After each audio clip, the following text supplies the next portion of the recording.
어떨지 모르겠지만 상법은 오로지 판례만으로 가지고 푸는 그 과목이에요. 그래서 여러분들이 절대로 학설에 대해서 너무 신경 쓰지 마시고 오히려 더 최근 판례들 이런 부분을 보셔야 될 것 같습니다. 자, 상인의 의사인에 관한 입법주의 그럼 넘어가고, 자, 상인은 크게 세 가지로 나눕니다. 당연상인과 그다음에 의제상인, 소상인 이렇게 되는 거죠. 소상인 이런 부분들은 주관식이죠. 사례형에서는 전혀 볼 필요가 없는 부분이지만 선택 경우는 출제되니까 그런 부분들을 보셔야 돼요. 그래서 우리 상법상 상인은, 자, 한번 상법에서 상인의 개념과 그 다음에 상행위에 대한 개념. 그래서 상인은 1편에 나오고 그 다음에 상행위는 2편에 나옵니다. 그런데 상법을 상인과 상행위법 이렇게 분리해버리면 상법이 두 가지로 돼요. 상법전에 두 개가 되기 때문에 우리 상법에서는 상인과 상행위를 연결하는 규정을 두고 있는데, 이것을 바로 첫 번째 당연상인, 자, 두 번째 의제상인, 그 다음에 세 번째 소상인, 상인의 종류를 세 가지로 두고요.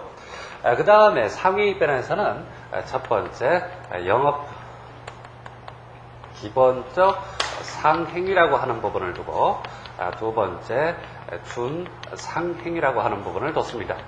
이 두 가지는 영업적 상행위라고도 합니다. 영업적 상행위라고 하는 거죠. 그래서 상인과 상행위를 연결하는 조문이 보통 이렇게 5가지, 요건 뺀다고 하더라도 네 가지 조문이 있는데, 우리 상법에서는 그래서 당연 상인의 개념을 이렇게 정했어요.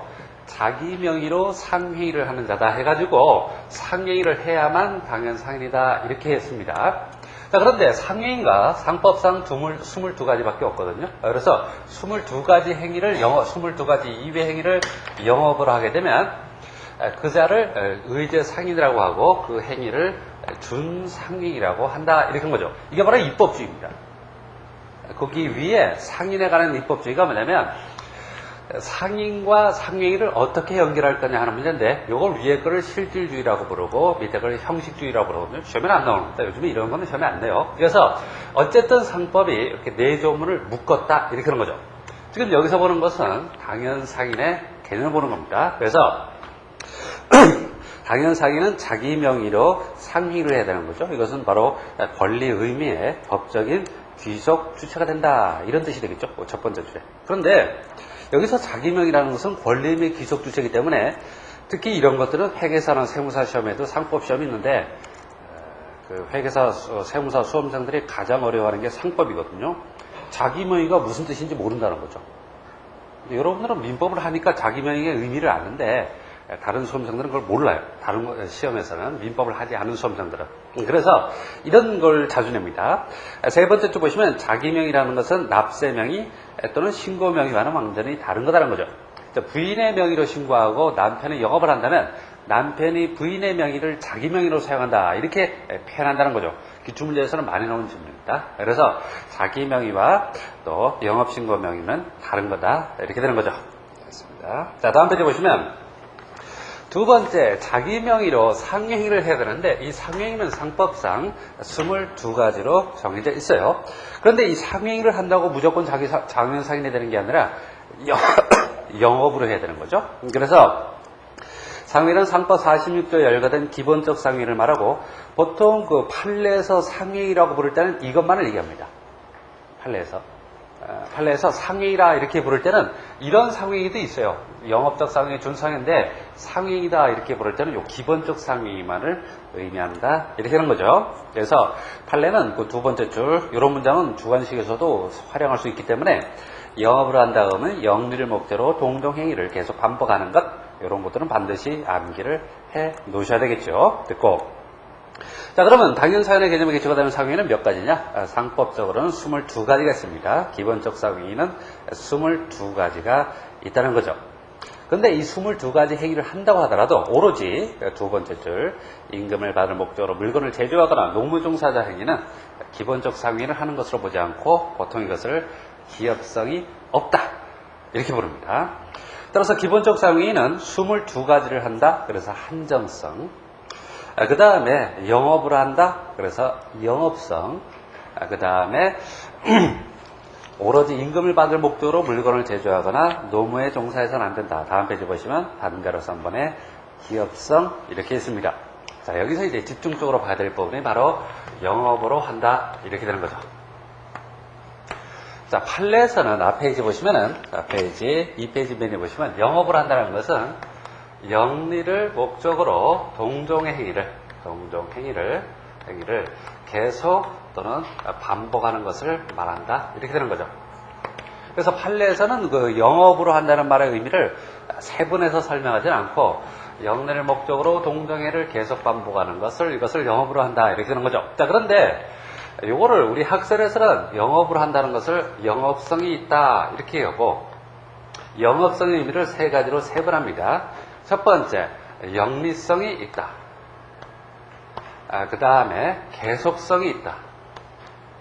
그 다음에 세 번째, 영업의 의사가 있다. 이렇게 세 가지를 영업성의 요소라는 겁니다. 자, 보시면은 거기 또 중간 부분에 이번에 영업성이 있죠. 그래서 영업성이란 영리 목적으로 동종행위를 계속 반복하는 것. 이게 판례는 이렇게 판시하고 있는데, 이걸 학설에서는, 이건 뭐 학설이라고 보기도 뭐 어렵겠지만, 상법에서 정의하기로는 영리성과 그 다음에 계속성, 그 다음에 영업의사, 요 세 가지가 필요하다는 거죠.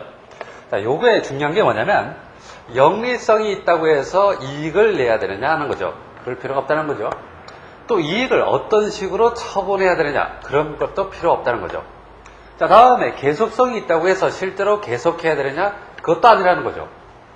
자, 그 다음에 영업의사가 있다고 해서 영업의사를 외부에 표시해야 되느냐?